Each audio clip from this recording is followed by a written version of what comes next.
Metro Manila and 4 nearby provinces are now under the so-called GCQ bubble.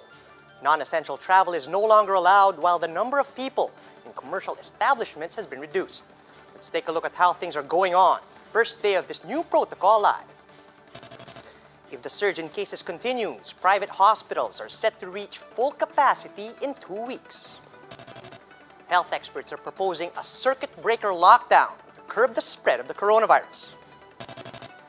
MRT management is set to file charges against the woman who removed her face mask and face shield in the train just to take a selfie. And several Holy Week activities are once again canceled because of the pandemic.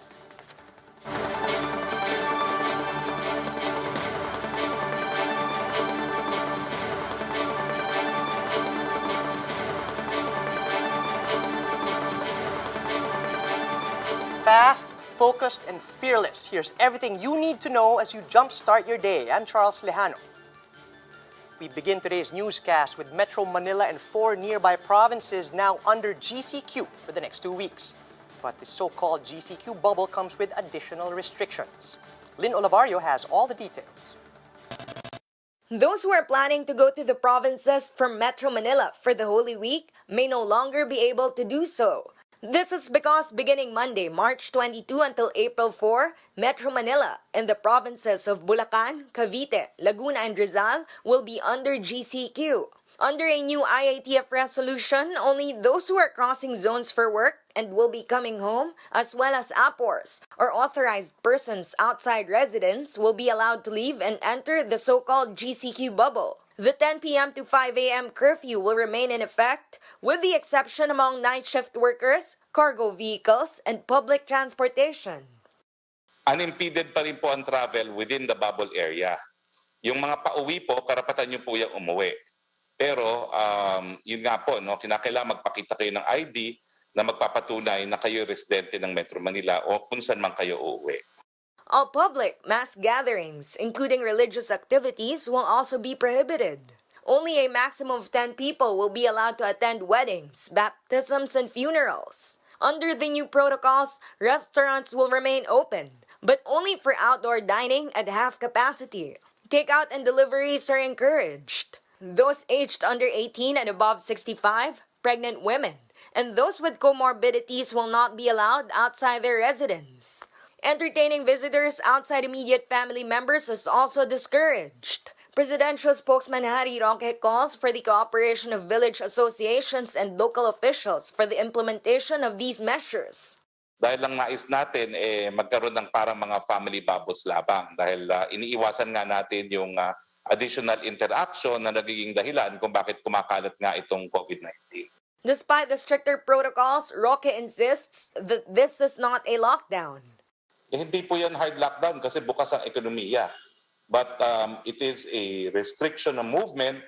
Meanwhile, Roque said the government is expecting more than 2 million doses of COVID-19 vaccines by the end of the month. 400,000 Sinovac shots that were donated by China are expected to arrive by Tuesday or Wednesday, while 1 million Sinovac doses procured by the national government are seen to be turned over by March 29. The government is also expecting more than 900,000 shots from British-Swedish firm AstraZeneca by the last week of March. These were coursed through the World Health Organization-led COVAX facility. Roque says, despite the spread of new variants, the country's vaccination targets remain unchanged. Inaasahan natin sa loob ng 2021 ay mababakunahan natin ang 50 hanggang 70 million na ating mga kababayan. Border checkpoints have once again been set up for the enforcement of the new IATF guidelines for GCQ areas. To tell us how day one of the GCQ bubble is going, we have Justine Punsalang. She's reporting live from Muntinlupa. Good morning, Justine. What is the situation over there? Charles, today marks the start of the implementation of the so-called GCQ bubble, and the police are continuously manning border checkpoints. Yesterday, the IATF released a resolution placing Mega Manila, which includes the whole of NCR, the provinces of Cavite, Laguna, Rizal, and Bulacan, under general community quarantine with additional restrictions. People in GCQ bubble can freely travel to and from other areas in the bubble. However, non-essential travel and some business operations are currently suspended. This includes operation of driving schools, cinemas, arcades, libraries, museums, and other open-air tourist attractions. Earlier this morning, we observed high police visibility in Manila, Las Piñas, Muntinlupa, San Pedro Laguna, and Bacoor, Cavite, where they are manning border checkpoints and conducting oplansita. However, police explained that they have been doing this since the start of the implementation of curfew hours in NCR. Here in Muntinlupa, the local police is flagging down motor riders and private vehicles from San Pedro Laguna to make sure that in the city. When a person cannot present a valid reason for being outside their residence, the police ask them to return home. They also explain the guidelines of the GCQ bubble as well as the curfew. Under the new IATF resolution, work is not suspended, but work from home is encouraged. The private sector is also encouraged to adapt the 30 to 50% on-site personnel capacity to maintain operations while minimizing the risk of transmission. Public transportation is also not suspended, but minimum health protocols are strictly being implemented, including the mandatory wearing of face masks and face shields, as well as the one seat apart policy. Charles, right now, the police already stopped conducting individual inspection of all the vehicles that pass through from San Pedro Laguna going to Muntinlupa City. However, there are still members of the SWAT and Muntinlupa Police Station, as well as on the other side of the road, the police from the San Pedro Laguna Police Station, as they continue making sure that there is peace and order in the area. Charles? Thanks for that, Justine. That was Justine Punsalang reporting live from Muntinlupa. The government has rejected the idea of implementing a so-called circuit breaker lockdown to curb the spread of COVID-19. Speaking with 1PH's Ride Radio, Interior Undersecretary Jonathan Malaya said that instead of a circuit breaker lockdown, authorities are opting to impose a, quote, slow adjustment to stricter quarantine measures. Although Malaya admits that the possibility of implementing hard lockdowns is still not off the table. Yung numero kasi na 7,000, alarming yan of course, but Okay. that's not the complete picture. Kasi karamihan sa mga nagpo-positibo are asymptomatic. But at the end of the day, pag naswamp ang ating mga hospitals, our healthcare system, then we will have to go into a hard lockdown or yung tinatawag na ECQ. Sana hindi tayo umabot doon, Jay, kasi sad-sad na yung ating ekonomiya. Meanwhile, private hospitals may reach full capacity within 2 weeks or by the end of the month. That's if COVID-19 cases continue to rise. The Private Hospitals Association of the Philippines says that to date, 29 private hospitals in the metro are now in critical condition, while 30 other hospitals are at high risk or with 70 to 85% occupancy. Despite this, the group is convinced that calling for a timeout is still unnecessary. Now, wala pa namang pinapahiwatig yung ating mga healthcare workers na hindi na nila kaya. So far as we can manage, itutuloy pa namin ang pag-admit ng mga COVID cases. We are expecting na sana hindi tumuloy yung rising trend na yan at makapahinga tayo, especially dadating na nga itong Holy Week, at makapagpahinga lahat. Here are the biggest stories from the dailies. Business World reports that the recent surge in COVID-19 cases is adding more threats to the country's economic recovery. Economic managers have been clamoring for the gradual reopening of the economy, saying it's the only way to save the livelihood of many Filipinos, especially those in MSMEs. Finance Secretary Sonny Dominguez says the recent uptick in cases is, quote, certainly not helping. But NEDA Acting Secretary Carl Kendrick Chua says the economy can still manage as long as the government continues to impose localized lockdowns instead of placing entire provinces or regions under lockdown. The MRT administration is looking to file charges against the woman who was caught on video removing her face mask and face shield to take selfies in the train. The train operator called the woman's actions reckless, insensitive, and detrimental to the health of other passengers. Officials are now urging the public to report any information about the woman's identity and whereabouts.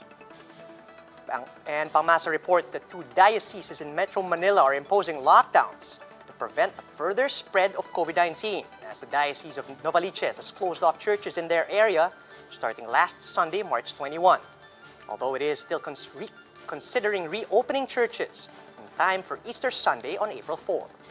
On the other hand, the Diocese of Cubao is also locking down its churches starting today until April 4 to encourage the faithful to stay in their homes.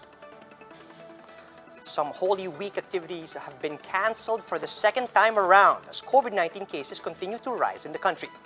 JC Cosico with the details.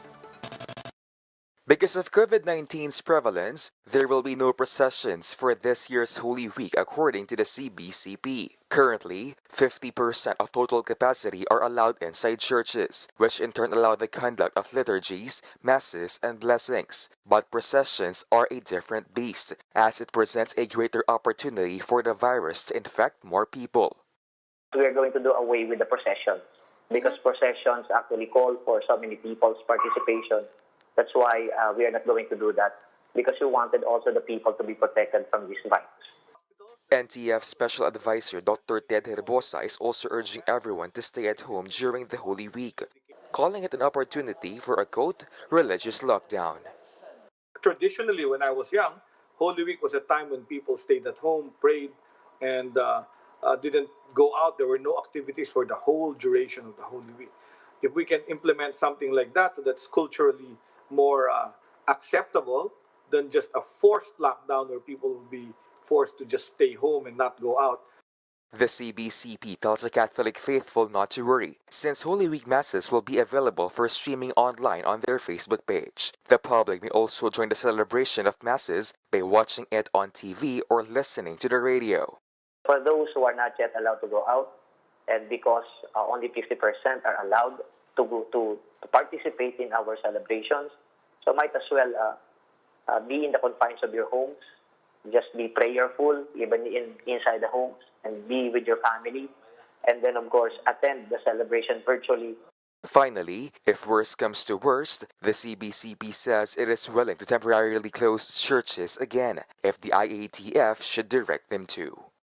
If the IATF, for example, is going to tell us that people should not anymore go out and then that there should be lockdown, then we are going to do what we did last year. Meaning to say, churches are closed, but we are doing the celebrations inside the church with no participation, without the participation of the public. For News 5, JC Cosico, we are One News. And that's how the day is shaping up to be. Join us later at 10 a.m. as we monitor the day's biggest stories from sunrise to sundown. You can also catch One News on Signal Play. Just register for a free account at www.signalplay.com so you can stream One News live anytime and anywhere. I'm Charles Lejano. Mask on, wash hands, and stay safe, Philippines. We are One News.